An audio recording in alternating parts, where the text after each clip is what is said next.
പ്രിയമുള്ളവരെ, നമസ്കാരം. ഞാൻ ഫിറോസ് കുന്നംപറമ്പിലാണ്. വലിയ രീതിയിലുള്ള അപവാദ പ്രചരണങ്ങളും അതുപോലെ തന്നെ വ്യക്തിഹത്യയൊക്കെ നടത്തിയിട്ടാണ് എതിർ സ്ഥാനാർത്ഥി ഓരോ വേദികളിലും ഇപ്പോൾ വോട്ട് ചോദിച്ചു പോയിക്കൊണ്ടിരിക്കുന്നത്.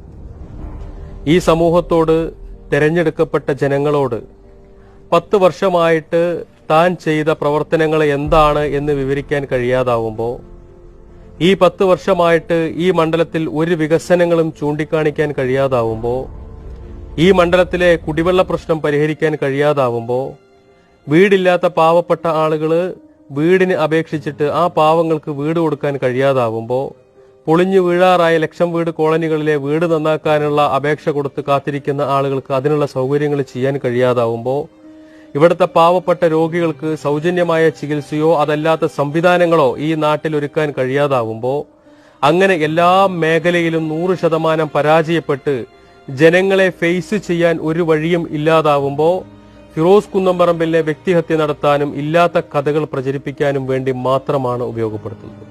അദ്ദേഹം ഓരോ വേദികൾ പറയുന്നത് 25 ദിവസം ഫിറോസ് കുന്നംപറമ്പിൽ ജയിലിൽ കടന്നിട്ടുണ്ട്, അതുപോലെ തന്നെ ഒരുപാട് കളവ് കേസിലെ പ്രതിയാണ്. ഇതൊക്കെയാണ് പൊതുവേദികൾ. ഞാൻ ഒരൊറ്റ കാര്യം പറയാനുള്ളൂ, നിങ്ങളോട് ആരാണ് ഇത്തരത്തിലുള്ള കഥകളൊക്കെ പറഞ്ഞു തന്നത്? ആരുടെ വാക്ക്